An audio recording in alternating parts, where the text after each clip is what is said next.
Okay, so how did Venice turn trade into naval power? A city rising straight up out of the water, marble palaces, a golden basilica, gondolas gliding through canals where streets should be. It is one of the most famous images on Earth, and it is one of the most misleading, because the postcard leaves out something important. That city had no farms, no mines, no local food supply, almost no fresh water, nothing you would normally build a power on. At its peak, the whole republic held somewhere around 150 to 190,000 people, about the population of a decent-sized town, not an empire. And yet for centuries, this one small place fielded one of the most feared navies in the Mediterranean.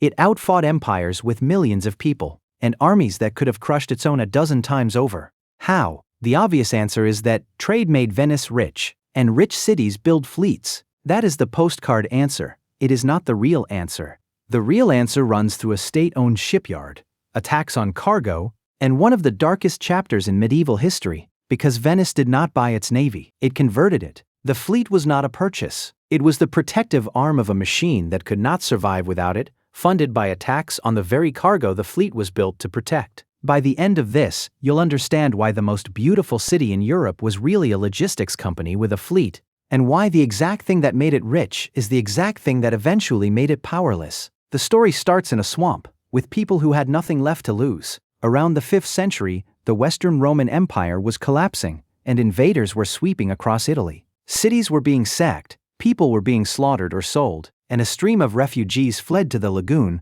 a maze of mudflats, salt marshes and shallow channels at the head of the Adriatic. They did not choose it because it was beautiful. They chose it because it was miserable. The mud was hard to reach, impossible to fortify into a proper prize, and not worth conquering. Nobody wanted the swamp. That was the point.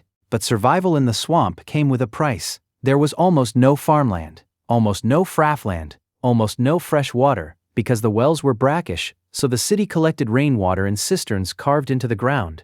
And there was no way to feed yourself from the land. Everything had to come by boat: food, timber, stone, fresh water itself. If the boats stopped coming, the city starved. Think about what that meant for daily life. Every loaf of bread on every table arrived on a boat. Every roof beam, every brick, every stone and every palace came across the water. The city did not have roads, it had canals.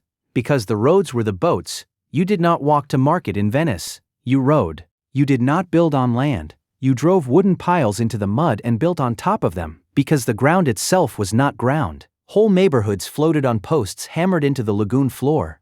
The city was, in the most literal sense, built on water, out of wood and held together by trade. And that is the fact underneath the whole story. Trade was not ambition, it was survival. The lagoon people did not become merchants because they had a gift for it. They became merchants because it was the only possible way to eat. Every other thing they became, shipbuilders, sailors, insurers, bankers, warriors, grew out of that single necessity. And that is where geography did something remarkable.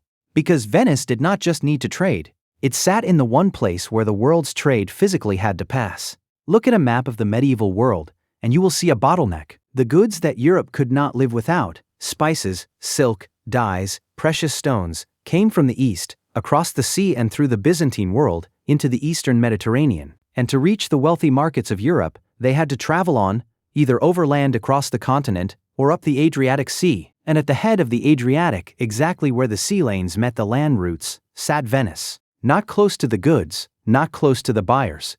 In the middle of the only road between them. Every European merchant who wanted Eastern goods, and every Eastern trader who wanted European silver, had to pass through the same funnel, and Venice sat in it. That position was the entire business. Venice made glass, and it made salt, and both were real products. But the bulk of its wealth was not manufactured, it was moved. Venice bought Eastern goods in the east, sold them in the west, and took a cut on every step in between. It was arbitrage, it was logistics, its product was being unavoidable. A toll booth built in the middle of the map, a toll booth with no army, no farms, and a population smaller than most ordinary cities. Which raises the obvious question, what happens to a toll booth that cannot defend itself? The answer to that question is the whole story. A toll booth needs protection. The protection needs to be paid for, and the only source of money was the traffic itself. So Venice built a loop, and the loop built the navy. Every ship that passed through Venetian waters paid customs on cargo, duties on trade,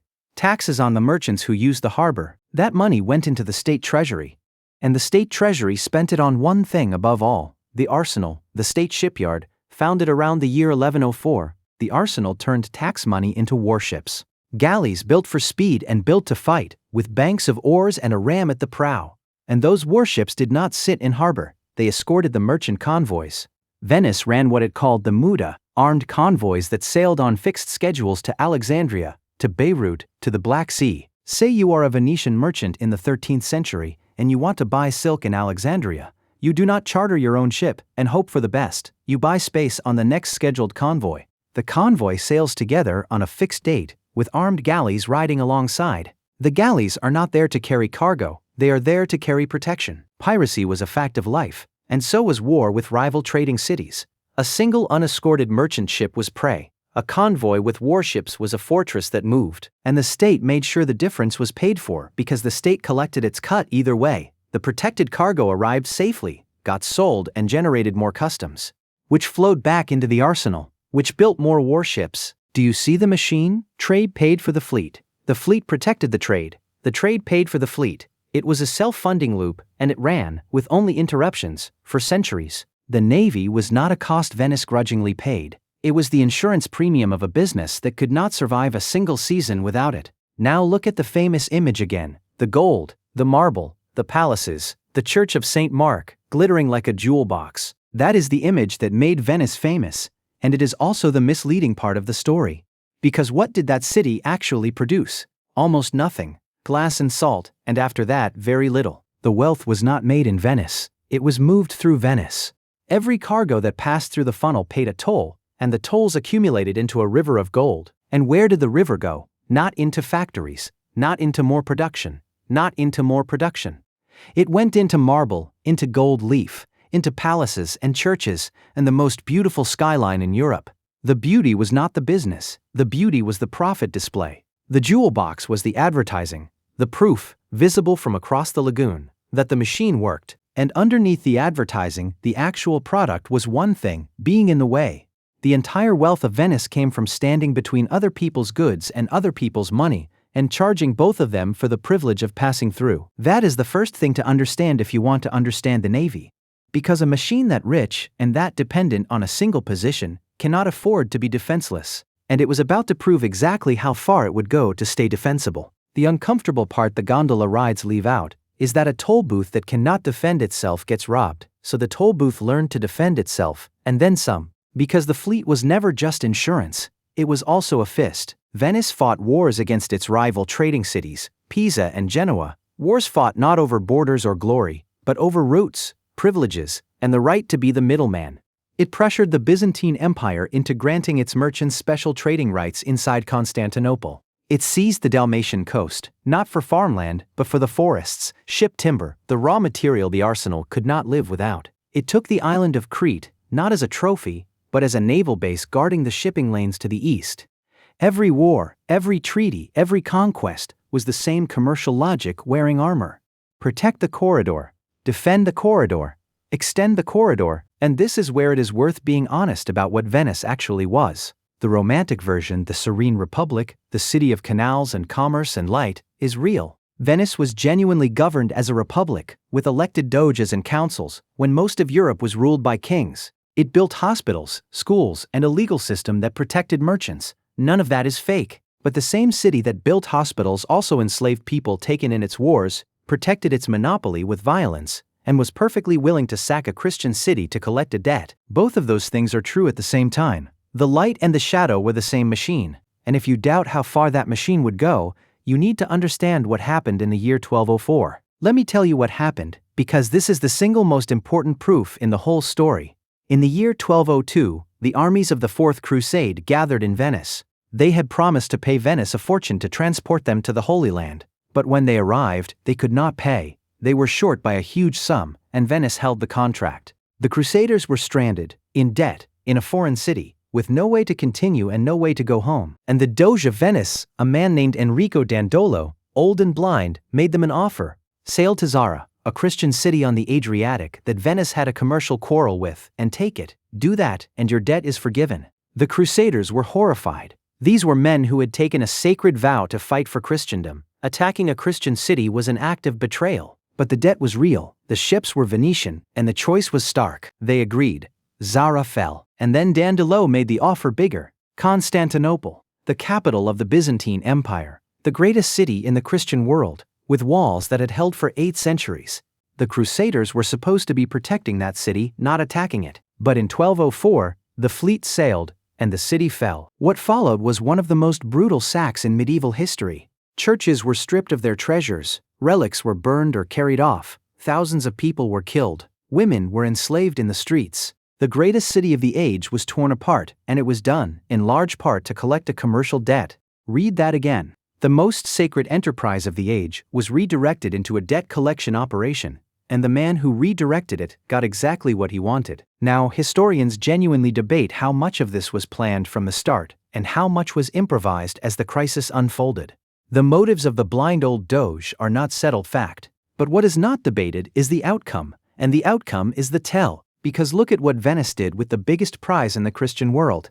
It did not behave like a conqueror, it behaved like a businessman. Under the treaty that divided the fallen empire, Venice received roughly 3/8 of Byzantine territory, including the island of Crete, and a quarter of the city of Constantinople itself. A normal empire that conquered Constantinople would have wanted land, subjects, and glory. Venice took none of that as its priority. It took roots. Crete became a naval base and a shipping hub on the sea lane to the east. The quarter of Constantinople became a commercial district with privileged access to the trade flowing through the city. The islands and ports Venice chose were not chosen for their farmland or their beauty. They were chosen because they sat on the trade routes. The biggest heist in medieval history was converted, almost instantly, into a trade route. That is the tell. That is what a machine built on the corridor looks like. It does not stop to admire its conquest. It checks the cargo. And now Venice sat on more of the corridor than ever, the gateway to the Black Sea, the approaches to Egypt, the sea lanes of the eastern Mediterranean. It had more to protect, and more reason to build ships. And this is where the second half of the miracle happened, because one small city now needed to produce warships faster than empires with 100 times its population. And somehow, it did. How? The answer is that Venice industrialized war centuries before the word existed. The arsenal was not a normal dockyard. It was a state-owned factory the size of a small city, walled off, guarded, and run with an obsession for speed. It had its own canal, its own armory, its own foundries, its own ropeworks, so large that a single building could hold a mile of rope-making. Everything sat under one set of walls, so nothing had to travel to get assembled, and it was run like an assembly line. Standardized parts, prefabricated components, cut and shaped in advance, so that galleys could be assembled from prepared pieces instead of built from scratch. Timbers cut to standard sizes, oars, ropes, sails, all made to the same specification so that one part would fit any galley in the fleet. When a ship came back damaged, the crew did not wait for a carpenter. They pulled up to the arsenal and swapped out the broken part for a standard one. The workforce numbered in the low thousands in peacetime, and could swell towards several thousand more in wartime. Ordinary workers, paid wages, organized like a machine. And the results were famous. 16th century visitors described a galley being fitted out and launched in a single day. Historians argue about exactly how much of that story is true. It likely describes assembling a galley from prefabricated parts rather than building one from the keel, but even the debate proves the point. Venice was so famous for speed that its enemies and its admirers both told the same story, and all of it, the standardization, the speed, the wages, was paid for by the same loop. Trade revenue went in. Warships came out, the arsenal was the converter, and because the converter was efficient, one small city could put fleets on the water that empires could not match. But a converter needs fuel. And the fuel was not money, the fuel was the corridor. The entire machine, the customs, the arsenal, the fleet, the wealth, the palaces, all of it ran on a single assumption, that the eastern goods had to pass through Venice, not might, had to. The moment that assumption stopped being true, the machine would have nothing left to convert. Now, Venice could adapt to a lot. It could adapt to enemies. It could adapt to rivals. It could even adapt to losing its oldest partner. When Constantinople fell to the Ottoman Turks in 1453, the same city Venice had once helped destroy, Venice did not collapse. It negotiated, it signed treaties with the new power, and kept trading with it for decades. That is how flexible the machine was. Enemies were a problem you could fight, or pay, or outlast. But the geography was the business. And the geography did not care about treaties. It was about to be redrawn by men who had never seen Venice on the other side of the world. And that not any army is what finally broke the machine. The break did not come with a battle, it came with a map. In 1498, a Portuguese captain named Vasco da Gama sailed down the coast of Africa, rounded the Cape of Good Hope, and reached India. The Portuguese had found a direct sea route to the source of the eastern goods. No overland journey, no Mediterranean funnel, no Venice. For the first time in centuries, the spices that had made Venice rich could reach Europe without ever passing through the corridor. And the trap underneath the whole system is that Venice did not lose a war. It did not lose a trade war with a rival it could fight, bribe, or outmaneuver. It lost to a line drawn on a globe. The toll booth did not get outcompeted, it got bypassed. And the cruel detail is that the Portuguese route did not even have to be cheaper at first, it just had to exist. Because the moment there were two roads to the east instead of one, Venice was no longer the only door. And a middleman who is no longer the only door is no longer the middleman. The price of the corridor was its uniqueness, and the uniqueness lasted exactly as long as the map allowed. Within decades, the spice trade that had flowed through the Venetian funnel collapsed. The Portuguese ships carried the pepper straight to the Atlantic ports of Europe, and the merchants of Venice watched the cargo sail past them. Out in the ocean, where no galley of theirs could ever reach it, the machine that converted trade into naval power had nothing left to convert. The fleet shrank, the trade shrank, the wealth shrank. Venice would fight on. It even won a famous naval victory at Lepanto in 1571, when its galleys helped smash the Ottoman fleet. But a fleet is only as strong as the revenue behind it, and the revenue was going around the Cape. The decline was not one dramatic collapse, it was a slow drain, over decades exactly as fast as the old route faded. And the strange thing about the decline is that it did not look like decline. The palaces stayed, the marble stayed, the golden basilica stayed. Venice remained one of the most beautiful places on earth, and the artists and the tourists and the admirers kept coming, long after the commercial machine had emptied. The warehouses emptied, the canals quieted, the fleet that had once terrified empires rusted down to almost nothing. The city became a museum with a dead economy, beautiful, preserved, and economically hollow. In the centuries that followed, Venice reinvented itself as the pleasure capital of Europe. Carnival, casinos, the opera, the most glamorous parties on the continent. The city that had once commanded the Mediterranean with its galleys now made its living welcoming visitors who came to see the beautiful shell. It was an astonishing adaptation, and it was also the final proof of the reclassification. The beauty was always the display. When the machine died, the display was all that was left, so the display became the product. In 1797, Napoleon simply dissolved the Republic of Venice. There was no great war to end it, no epic final battle. The machine had been empty for so long that the last act was a formality. So what was Venice, really? Look at the whole loop one more time. A swamp that had to trade to eat, a position that made it unavoidable, a tax on the traffic that passed through, a shipyard that turned the tax into warships, and warships that kept the traffic coming through. It was the most elegant self-funding machine the medieval world ever built, and it worked so well that it let one small city outfight empires, outproduce rivals, and hold its place in the world for centuries. But every middleman has a weakness that no amount of fleet building can fix. Someone, somewhere, is always drawing a new line on a map, and the day that line goes around you, the toll booth stops collecting, the navy stops launching, and the only thing left is the beautiful city, still rising out of the water, still glittering in the sun, still waiting for the cargo that will never come through again. The trade made the navy, and the navy protected the trade. But the trade was never the real asset. The real asset was being in the way, and being in the way is not something you can build or buy or defend forever. It is something you borrow from geography, until geography changes its mind.